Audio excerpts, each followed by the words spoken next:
My name is Mammarella D'Cruz. The reason I have hearts on my shirt is I'm hanging out with Bethan Evans. And one of the special things about you is meetings without masks. Tell me how that works, because this is what you're facilitating online. Yeah, we've taken it online because of lockdown. It's usually an in-person day-long workshop, and it's basically the antidote to online dating and all the apps. It's really about showing up exactly as you are and taking the risk to be honest and be seen and met as who you actually are. Instead of having to put on, I always talk about like the shiny face, not having to do that. So basically, people meet online, and it's not so much, here's my razzmatazz, this is the fraud in me that I'll show you that I think you want, but it's more, this is who I really am. Yeah. Would it be fair to say that when the people that you have in the community show up with, this is who I really am, it almost, I don't know whether it's demands or seduces or enables the person that they're looking at to drop into and reveal who they really are? Yeah, yeah, Is it totally. allowed to It's be that as thing of, simple as that? yeah, like inviting each other and encouraging each other and supporting each other. And we've been amazed. We're really surprised to start off with how deep people could go and how much connection could be made, you know, through an online event. That is a huge, huge, huge relief, because so many men say to me, it's like, I don't know how to take it to the next level, because she knows me here and I feel I'm only allowed to meet here. But this is who I am, and this is what I want to share. And then I know if we connect. And I kind of feel like we might, but I need to know. Yeah. Where what you're saying is it's straight in there. Yeah, you know, it's like obviously there are levels, and on a first meeting, you know, we are only prepared to go so far, but that's different definitely than my experience and a lot that I hear about, you know, your average date, whether that be online or in person, where we kind of tend to stay up here, just surface. I'm going to show you all the things I think are great about me, not my whole rounded self.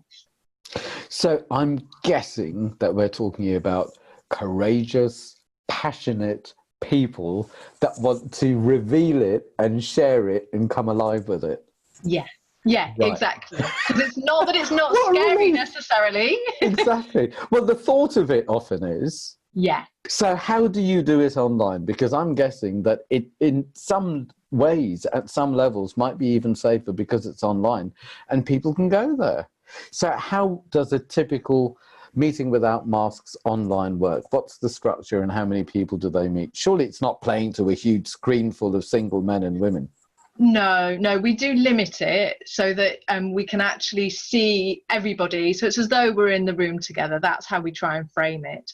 So we start off all together and we introduce each other so that everyone gets to, you know, be seen and heard in the whole group.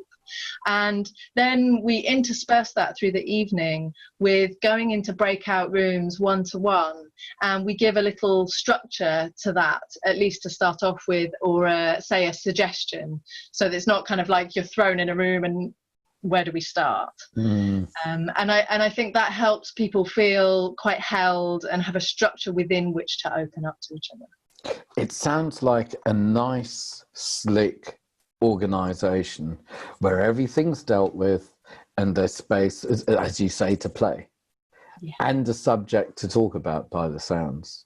So getting down to the nitty-gritty, from what time to what time and how many single meetings? Okay, so we log in from 6:40 to start at 7, so that we really make the most of the time. And then what do you do in 20 minutes? Does everyone just chat amongst themselves? That's just time for people to kind of deal with the tech stuff, and because often someone tries to log in at 20 to 7, but they don't necessarily, you know, something goes wrong with their computer or it crashes, and we just want to get all of that out of the way so that at 7 we're all there in the room. It's like we shut the doors, here we are, let's go. Great. Yeah, and we finish at 9:30. And it depends, because we have a different focus each time we do it, or a different theme, if you like. So that dictates how many one-to-one meetings. It's usually sort of 4, 5, something like that. And then we also facilitate the possibility to meet people afterwards. We don't give out anyone's details unless someone has asked us to do that, so unless it's consensual. That sounds really well held, really respectful, and really exciting, actually. So no one knows who they're going to be in front of. No.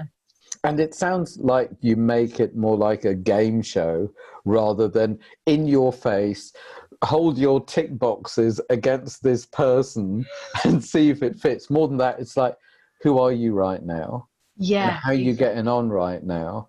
Get to know yourself, hang out, and have a good time. Yeah. Here's a question. Why should people not come to meetings? Forget about he or she is married. Apart from the obvious, why should people not come to meetings without masks? Because people, surely there must be a pattern of saying, well, I can't because, or I shouldn't because, or what are the fears? I think the scariest thing is thinking about it beforehand. Oh my God, you're so right. Once you're there, it's like, who am I going to meet? Yeah. What are they going to be like? What are we going to talk about? It's exciting. The fears are like, it's totally unknown. Like, I just don't know what's going to happen. Are they going to make me do things? Wow. No, we're not. We can't for a start, but we don't even try. Good. And like the fear of, well, yeah, that's all very well. Like, I don't want to show up in my vulnerability of being my whole self if everyone else is going to have their masks on. Thanks.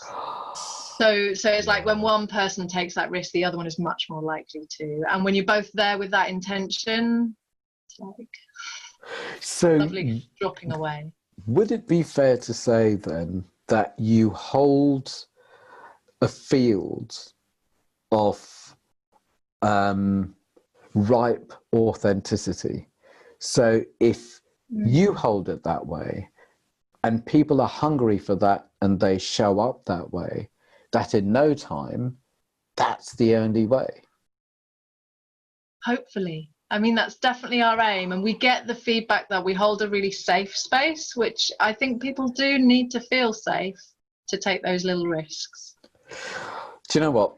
I'm going to play cheeky boy here with the holding safe space. And I get it and I buy it. But I remember in the old days, a safe space would be a boring space. It's like, now we have to use the right jargon and don't say this and don't act like that. I mean, could it be that some people are scared of the minefield of behaving wrong, saying the wrong thing, being too cheeky, being too playful? Or is it a safe place where all of this is allowed and there's feedback, loving feedback, rather than... Yeah, it's actually, I imagine that what helps people feel safe is that what we're saying is, we're really inviting you to bring your whole selves here, and we really welcome all of it. It's fine for it all to show up here. It's like, that's what it is to be human. Let's be human together. So what you're basically saying is show up and show time. Yeah. In fact, show up and play time, because it's not about putting on a show. That's the whole point, isn't it? Yeah, absolutely. Turn up and just be yourself, and maybe it can just be fun. Great. Wow. How many people do you fit on the screen? We have 22. Magical number.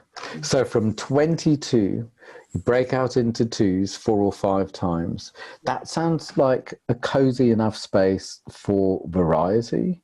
Yeah. And for a lovely vibe. And there's always the possibility, because obviously then you don't get to meet one-to-one everybody, but you know, if someone you think, oh, they look really interesting, or oh, they said something that really caught my ear, there's the chance to interact with them as well.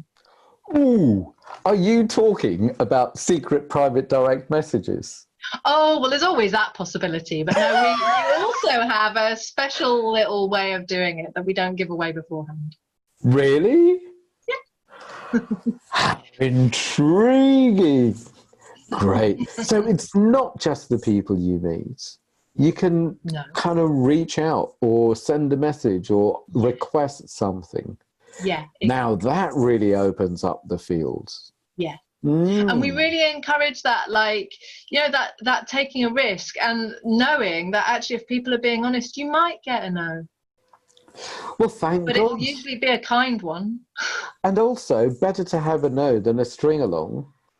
Totally. Or another friend zone with someone hopeful or something.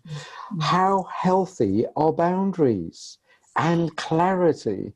And if it's no, it's like, great, now I can find who's right for me. Perfect. Great. I know I'm not one to boast, as you know. I know a lot of really excellent single blokes.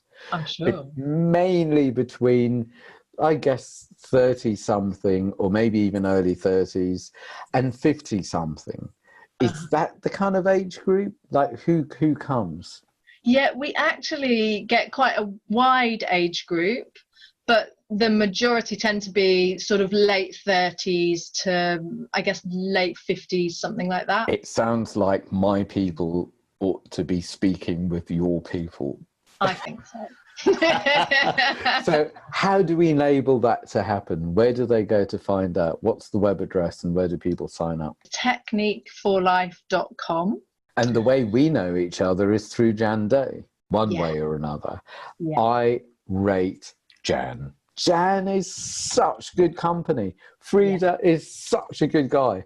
And what they've done with meetings without masks, I know a lot of people, I know a lot of men who've been. I've met a few women as well because I've been to some parties that have sprung from Jan's work.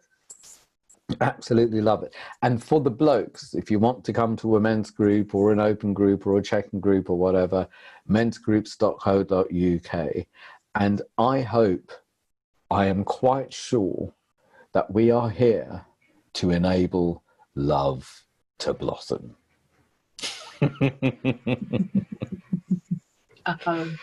Let's end on my cheap line where what we do in the men's groups is we turn masculine into masculine. Oh. And that's where the authentic meeting comes from.